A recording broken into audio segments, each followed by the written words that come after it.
kongresista, senador at inyong mga angkan na nakikialam, pinaakyat nyo sa entablado, pinakikita ninyo mga pangit na mga mukha ninyo, kabahagi kayo na wala naman kayong papel na kumaari. Chupi!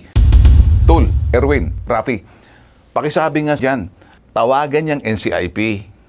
Padalhan niya ng mga research niya, legal team niya, alamin yung mga bagay na dapat requirements para pagdating doon sa komite na hindi siya magmumukhang ewan, nag-walk out pa.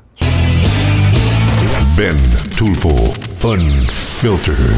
Madali po magsalita patungkol doon sa mga kalagayan ng ating mga IP or indigenous people, mga AITA, at nakikita po yan sa mga social media. Pero sa likod ng yan, mangingiti, nakikita mo, may mga pag-aalinlangan patungkol doon sa kanilang kapakanan at karapatan na kuminsan na po politicize. Ang hindi po natin gusto, akala natin, ipinaglalaban sila, pero palabas lang pala. At nakikita po natin pananamantala po sa mga katutubo po natin. Katutubo sa Mindanao, katutubo sa Luzon, sa Visayas. Hindi lang po dito ang nakikita natin. Para maintindihan ninyo, panoorin po to. Ang pagsasamantala po sa ancestral domain ng mga katutubo, nangyayari po yan dahil wala po silang mga titulo.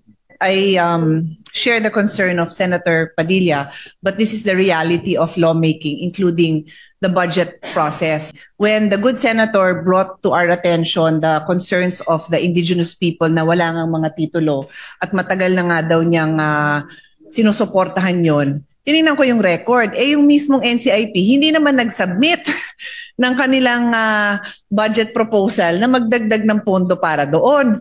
So, paano ko naman gagawin yun na wala man lang submission coming from the agency? At sinabi natin to on record during the plenary debate. So, sabi ko kay Senator Robby na napakaganda nung concern nyo.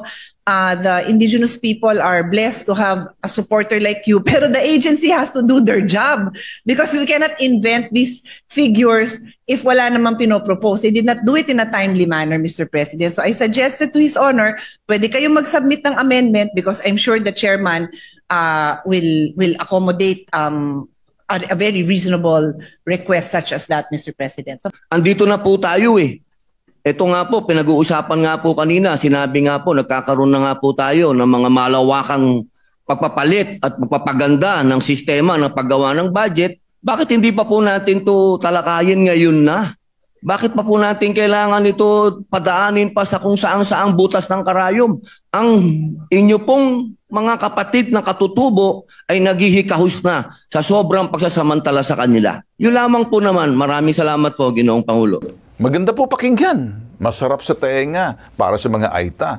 Yung mga naratibo mo, gusto mong ayusin ang kapakanan at kalagayan ng mga katutubo po natin. Sa likod ng sinasabing hubot-hubad na katotohanan na hindi mo nakikita. Matagal ka na naming pinananawagan, Robin, dito sa mga katutubo. Nag-aantay din sila sa mga pangako na wawala. Alangan ba naman mag-imbento itong komite na pagdating sa budget na sila Pia Cayetano sasabihin sa iyo, mag-iimbento from 400 million para sa titulo ng mga lupaing ancestral domain na yan, bumaba yan sa 200 to 90 million, hindi nalalagay sa media. Siguro walang interesado rito. Ngayon, dinadala ko po para malaman ng mga Pilipino natin dito sa bansa po natin at sa ibang bansa na itong bagay na dapat mong tingnan, siyasatin mo. Hindi doon sa maganda sa tainga na parang akala mo pagbibigay ng titulo, madali po yan. Sa tutuusin, titulado na, pamamahagi na yan, siyempre gagastos ng konti. Ang tanong, ano ang ginagawa ng National Commission on Indigenous People sa ilalim mo? Kung ikay pinaglalaban mo ang budget para mapatituluhan, siyempre may gastos dyan. Tinitingnan na maigi kung magkano kasi dapat ang committee mo sa ilalim mo yung National Commission on Indigenous People, mukhang wala kayong ugnayan. Mukhang detached ka. Hindi mo alam sa ibaba. At yung sa ibaba mo, may gitna ka. So ikaw, Senador, ikaw ang nasa committee chairman, sa ilalim mo yan ng National Commission on Indigenous People, na yan ang nangangasiwa sa mga kapakanan, karapatan, sinisiguro, at anumang pangangailangan ng mga katutubo natin, yan ang dapat nagre-report sa iyo dahil alam nila sa ibaba. Ang problema, sangkaterbang mga inutil itong mga nasa National Commission on Indigenous People, simpleng request. Hindi na sumiti sa iyo, nagmumukha kang eng-eng tuloy sa harap ni Pia Cayetano. Desente pa si Pia Cayetano para sabihin, mapalad na merong isang senador na kapareho mo, ipinaglalaban mong kapakanan. Maganda yon, maganda sa tainga. Gusto mong ilaban? Una sa lahat, bago mo pailaban itong mga katutubo sa ibaba, ayusin mo itong setup ng NCIP sang katerbang mga Mariosep. Pabaya. Kaya napapabayaan sa ibaba. Kaya yung hinihiling mo, nag-aantay, natatawa si Senator Pia Cayetano, Robin, kasi alam nga ba naman mag-iimbento sila? Siyempre, i-justify mo. Yung mga pangangailangan requirements, papeles, inire-request, hindi sinusumiti ng NCIP. Na nagalit ka pa, nag-walk out ka, para kang batang pisot. Senador ka pa naman. Ngayon, andyan ang mga kapatid ko. Kung ikaw, Senator Raffy, Senator Erwin, pakibulong nga dyan, para sabihin na lang, walang masamang tinapay sa iyo si Utol, si Ben. Iba yan. Iba yung pag nag-isip. Hindi yan si Mon na medyo yung utak ni Ramon Tulfo, ay yung utak na medyo umuurong na. Kaya medyo maliban sa pagkukulubot ang mukha, urong. Hindi yun. Itong Tulfo na sinasabi ko, may dalawang kasamahan ka dyan na apelido ay Tulfo, Raffy Tulfo, Senator Raffy Tulfo, Senator Erwin Tulfo. Baka sakali kung kayo nakikinig, Tul, Erwin, Raffy. Pakisabi nga dyan. Tawagan niyang NCIP. Padalhan niya ng mga research niya, legal team niya. Alamin yung mga bagay na dapat requirements para pagdating doon sa komite na hindi siya magmumukhang nag-walk out pa. So ngayon, wala pong personalan, wala akong masamang tinapay, trabaho lang. Walang halong politika, hindi po ako politiko. Nakatutok po ang Bitag Investigative Team pagdating sa mga kapakanan, kalagayan, karapatan ng mga tutubo. Ang hindi po nakikita ng taong bayan, etong tanong sa Clark Development Corporation, the core issue between the Clark Development Corporation or CDC and the Aita indigenous communities in Pampanga and the nearby Tarlac and Zambales is a long-running dispute over ancestral land rights, management, and the distribution of profits from the development projects within the Clark Special Economic Zone and Clark City. Umuupa sila dyan. May profit dyan. Dahil mga lupain yan ng Aita. Yung pong pangangasiwa, may issue po dyan. Ang dami po nakakapasok na mga dayuhan na dyan. Kapareho niyang bahay nan. Kanino yan? At bakit nandyan yan? Anong ginagawa niyan? Paano napatituluhan yan? Ancestral domain yan. Ang ganda ng kanya. Makapareho niyan. At gusto pa ng mga Koreanong pumasok, okay lang, rerentahan ninyo, gagawin yung hub. Pero nasaan niya napunta yung pera? Dapat sa mga katutubo. Yan ang katupagin mo, Senator Robin, at yan asikasuhin ng iyong mga legal. Siguro naman mga legal mo, puro kasi showbiz siguro, kaya hindi nila alam. Good morning sa iyo, dating General File Don. Ikaw pala ata ang may-ari ng bahay, nakita namin. Yan ang pagkakala ko, correct me if I'm wrong. Dito po, sa akin, ako yung nagsasabi lamang, di ako makikialam sa trabaho ng mga senador dahil iba po ang kanilang trabaho. Ang trabaho po rito, magbigay po ng mga analysis sa mga kaganapan based on development. Hindi po yung komentaryo na nasa utak lalabas sa bibig. Itong pagbibigay po ng mga ayuda na kung maaari, ito'y pagbawalan itong mga kongresista, mambabatas, mga senador at congressman na kung maaari, tsupi! Umalis kayo dyan sa entablado, lalo-lalo na pag dumating ng panahon ang pagdidistribute ng mga ayuda o anumang programa man yan sa ilalim ng National DSWD na ipapasa doon sa LGU dahil yun po ang kanilang sinasabing devolution po natin ang LGU. Yung mayor, yung mga vice mayor, congressman, mga barangay, sila pong nakakalam kung sino po ang mga nandyan ang bibigyan po ng bibigyan. Sana tama ang dating, walang palakasan. Pero ano pong sinasabi ni Senator Lacson? Maganda siguro, pakinggan po natin. No incumbent public official, electoral candidate, politician, or any of their representatives shall be allowed to be present in, participate in, influence, or otherwise take part in the conduct, facilitation, or distribution of any cash assistance, nor shall any political signage, branding, paraphernalia, or activity be displayed or conducted within the distribution area. Mr. President, there must be no room for political exploitation and manipulation of the government programs in any shape or form, especially when those at the other end are already suffering. To politicize a social welfare program is not only unjust, but also inhumane. Ako'y naniniwala po sa sinasabi ni Senator. Inuulit niya lang po, pero ito dapat matuto po na matapyasan ng makakapal na mukha ng mga kongresista po natin. At iba dyan, mga senador, kaangkan ng mga senador, angkan ng mga kongresista na nakikialam pagdating sa pamamahagi ng mga ayuda na programa po ng DSWD. The last time I heard na sinasabi po ni Secretary Gatchalian at ako'y in-issue ko yan, nakausap ko po siya, sabi niya, Ben, sa totoo, walang pakialam ang mga congressman dyan. Ang dapat ito'y nakikipag-ugnayan lamang ay yung mga LGU, Local Government Units, sa ilalim ng ehekutibo. Anumang programa pagdating doon sa distribution ng mga ayuda, relief goods, iyan ay mga programa po yan ng ating pamahang nasyonal. Kasama po yan sa mga sinasabing programa, proyekto, aktibidades na pinopondohan, pinamamahagi po sa pamamagitan po ng DSWD. Ang DSWD po, hindi po, national po sila, hindi po sila pwedeng dediretso sa mga lugar kung hindi po dadaan sa LGU. Ang problema, matatakaw talaga may mga kongresista dyan. Ako, Mariosep ka. Ano po yung mga ginagawa ng mga kongresista at mga angkan ng kongresista sa lugar nila na hindi naman sila kasama pero umiepal? Yun pong ibig sabihin na Lacson. Kama, epal ka, kama, tumatayo ka sa harap ng sinasabi, entablado, kama ang kapal na mukha mo, kama, epal ka. Tigil na, kama, kapal pa rin mukha mo. Period, kapal na mukha mo. Period, exclamation point, kama. Naku, Diyos Mariosep, magagalit po kayo sa akin. Sisimplihan ko lang po, hanggat yung taong bayan mismo ang magsasabi doon sa mga politiko, partikular, kongresista, senador at inyong mga angkan, na nakikialam, pinaakyat nyo sa entablado, pinakikita ninyo mga pangit na mga mukha ninyo, kabahagi kayo na wala naman kayong papel. May problema tayo riyan. Let me address to you, kayong mga kongresista, kama. Kayong mga senador, kama. Period na pagdating sa LGU, kasama sila. Ngayon, tuloy po tayo. DSWD, kama, period, papunta ng LGU, lokal na pamahalaan. Period.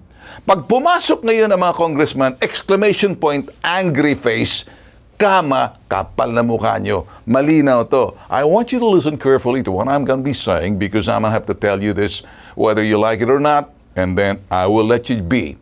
Kung sakali kayo mga kongresista at mahilig mag-English at mga senador, siguro, let me remind you, it is politically dubious if the local government officials, okay, even particularly the congressman and the senator within the legislature showing up during the distribution of cash aid by the DSWD.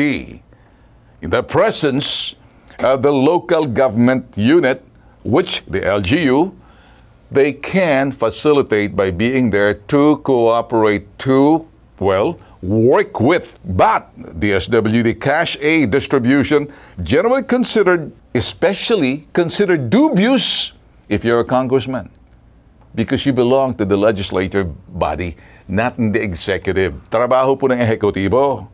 So the Department of Social Welfare and Development explicitly discourages the presence of politicians, particularly congressman, senator, and your family members at the payout events to prevent perception of politicization and the use of government aid for personal or partisan gain. Nagkakaintindihan ba tayo rito? O baka nagno-nosebleed na kayo? Ang ibig sabihin dito, hindi ka nais-nais, hindi ka aya-aya. Etong mga politician, partikular ang mga congressman na wala sa ehekutibo. Maintindihan ko kung ikay nasa lokal na pamahalaan sa tanggapan ng mga LGU kasi kayo kinakailangan ng tulong din ang tulong din kasi ang DSWD sa devolution, meron din CSWD.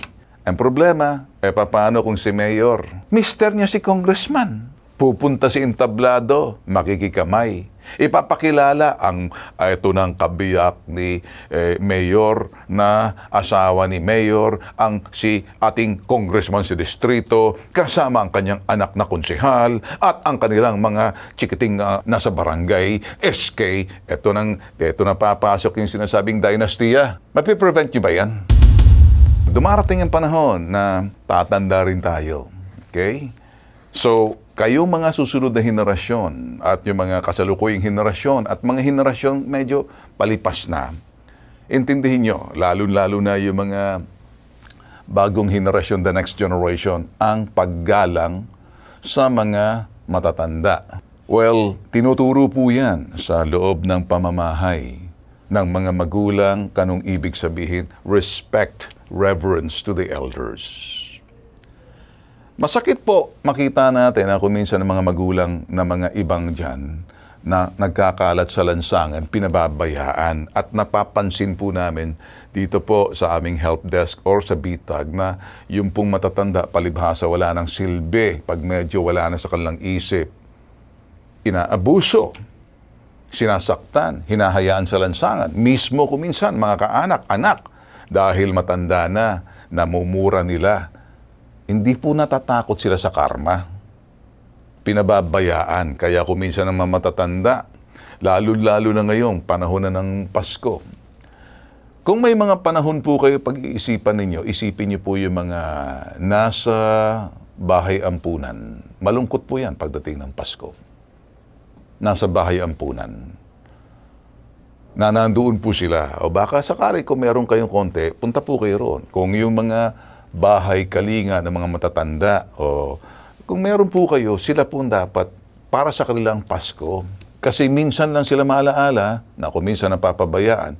Although meron po tayong gobyerno at meron din pong DSWD, pero hindi lahat na pagsisilbihan kasi meron pong mga ampunan, bahay ampunan na nagkihikahos po yan. Kulang-kulang pero pinagkakasya. Yun ang ibig sabihin. Kung minsan, dito po ang mga reklamo na nakakarating po sa amin doon sa mga individual na kung saan kapitbahay nakikita nila. Sinasaktan po yung mga magulang nila, binabalahura, hindi nararespeto. Baka ng mga panahon, maaring hindi maganda ang pagpapalaki, kaya kung minsan ganun din ang nakikita ng mga anak.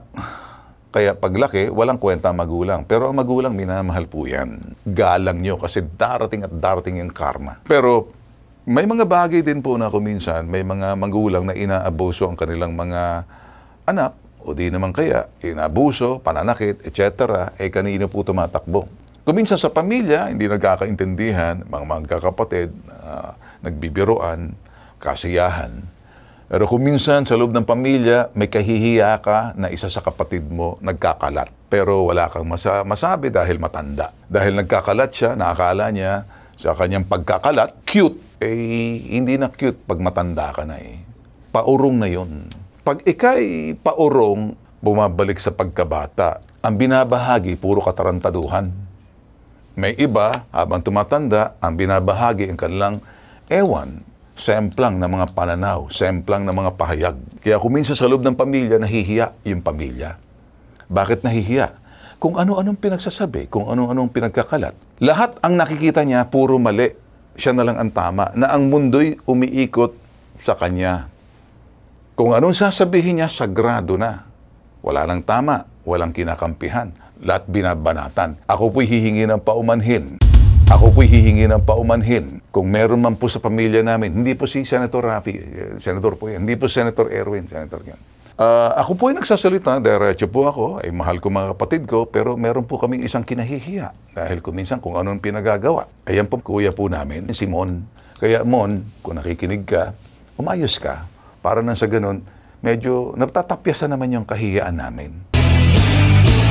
Ben Tulfo Fun Filter.